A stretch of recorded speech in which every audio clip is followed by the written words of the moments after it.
Hello everyone, welcome to my channel. My name is Kevin, a software engineering student, and I've created this channel mainly to share projects and ideas about software development and database designing. For this very first video, I want to take you through a database project I designed for V Hospital, and this project demonstrates some practical skills in how to model, design, and implement a relational database. So to give you a little hint about this project, it is designed purposely to handle operations like managing patient records, treatments, resources, health facilities, all those. And I can show you this database was developed with scalability, efficiency, and reliability in mind. To set up this project, I used XAMPP for local hosting, PHPMyAdmin for database management, and Visual Studio Code for scripting. And these tools ensure that the development process is seamless and beginner friendly, and you can get all these softwares within a simple clicks from their websites. So before implementing this database, I created an entity relationship diagram which serves as a blueprint for this database structure. So let me just show you the ER diagram. I have it designed already. So here is the ER diagram of our database, and you can see it has a number of attributes and entities, which shows you that it is a big project. First, our primary entities. We have data, patient data.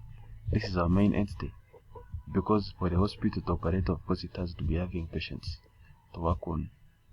So we have the patient entity, which has the patient ID as its primary key, and this entity continues to store patient details like the gender, the date of birth, the phone number, the next of kin. All those are stored within this entity, and then it is strongly related in a one-to-many relationship with the visit records entity, because it is a one-to-many because one patient can visit a hospital many times, but every time he or she has to be having a visit record, so we call it a one-to-many relationship. And then with the visit records entity, it has the visit ID as its primary key, and it tracks visits made by patients to specific facilities of the hospital, and it also has attributes like the visitor number, the visitor date, the patient ID, and that patient ID is a foreign key which references it to the patient data to ensure data integrity. And then we can see the visit records entity is related to quite a number of entities, including the health facility and the treatment entity. And for this relationship, we can see it is represented with a double line shape, which shows that it is a weak relationship. And for a relationship to be called weak, one of the entities has to be a weak entity. So in other words, it cannot fully identify itself without relying on the primary key of this parent entity. And of course, for a treatment to happen, a patient has to first visit the hospital, because without visiting the hospital, that patient can't be treated. So we call this one a weak entity.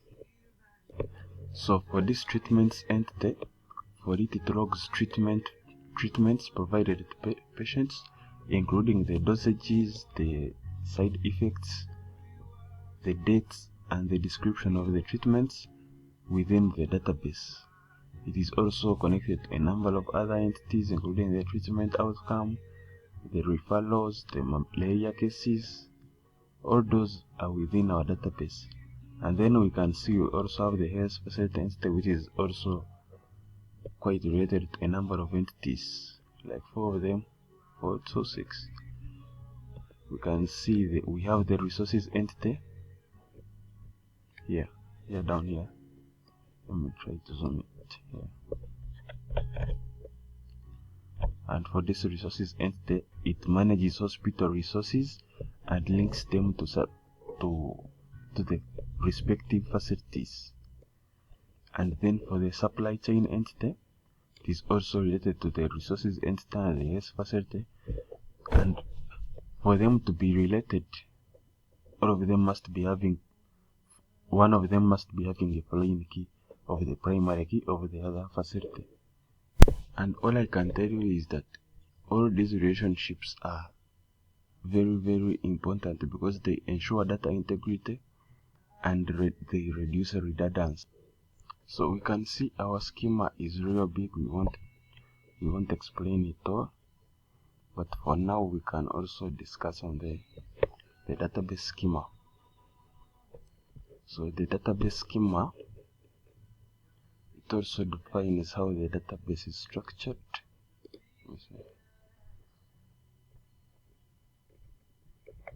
So our schema includes all the tables we have been talking about within the ER diagram. All the tables, that the entities that you saw within the ER diagram are all within our schema. So here we go with the health facility entity. So here the health facility becomes the entity, and the following are the attributes with the respective data types and all the values.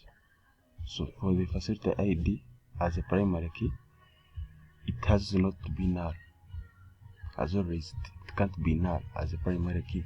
The primary key can never be null, and it has to be auto increasing. I think we catered for it somewhere down in the constraints. And then we have the interventions table, the locations table. It also has a number of values, and every table has a primary key which uniquely identifies it from other tables. We have the malaria case, we have the patient's data table, with its primary key as the patient ID, and then we have the referrals table, the resources table, the supply chain table, the system logs table. All these tables are within our database, as we shall be seeing them. We have the trainings table. All these are catered for within our database. And then here comes the part where we set primary keys for all those tables. If you are keen, you might have noticed that we never mentioned a primary key anywhere this side up. You can either put it here after the ID as the primary key.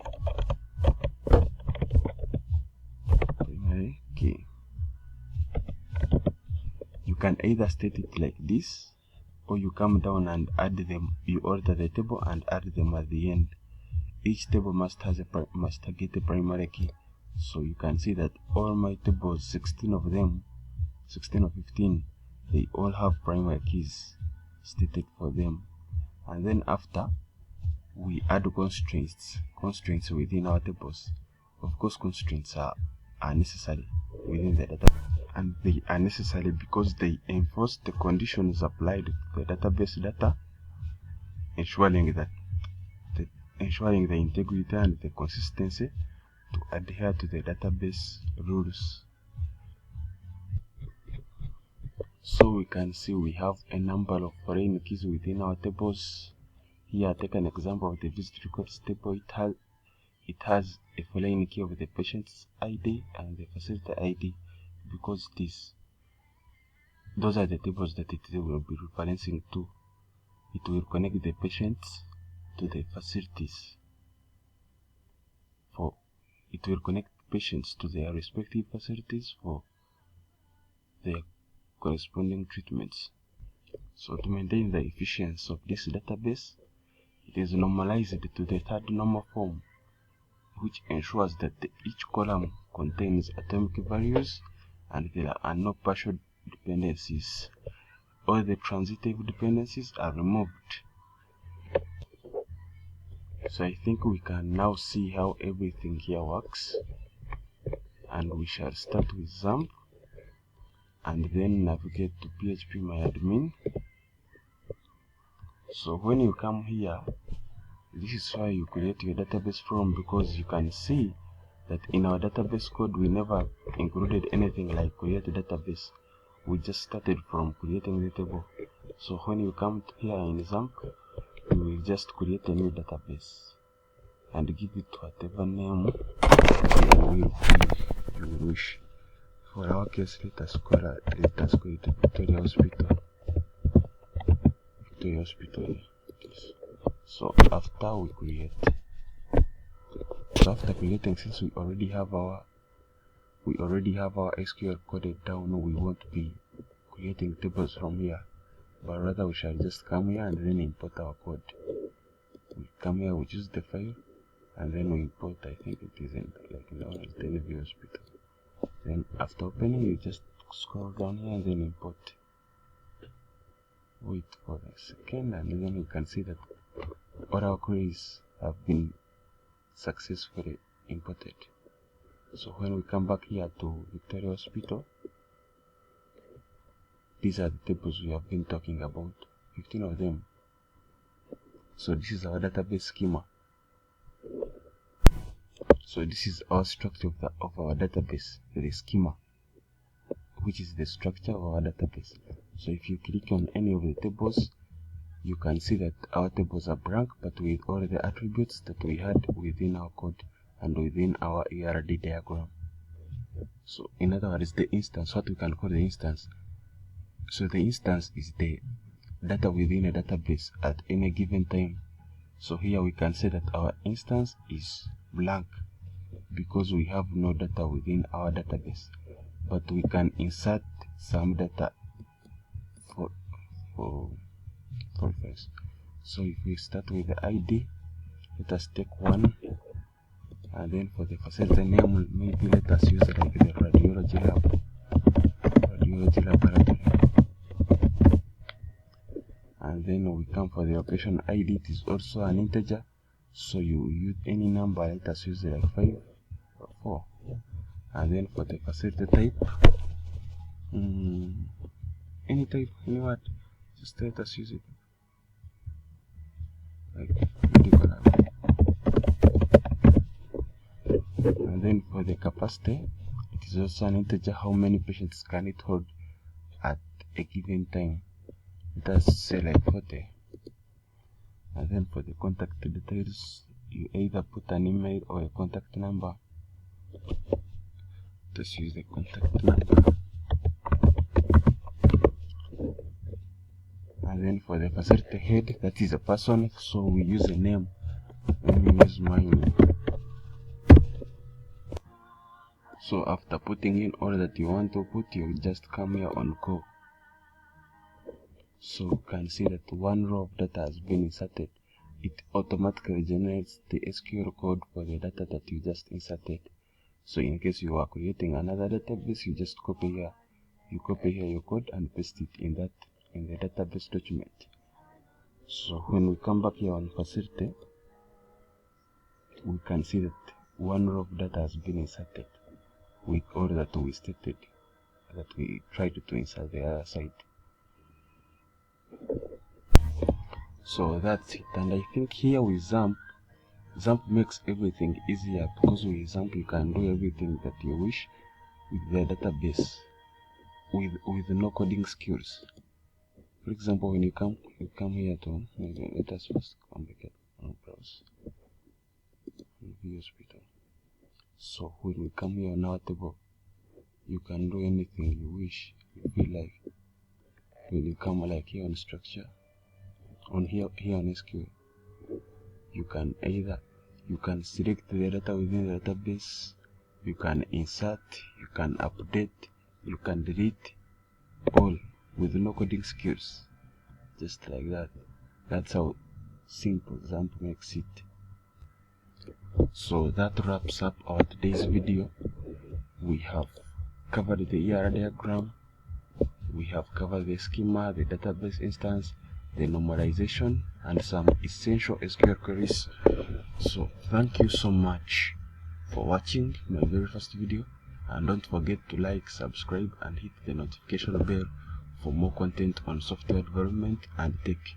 If you have any questions or any feedback, please leave them in the comments. I'd love to hear from you. Thank you. I'll see you in the next video. Bye for now.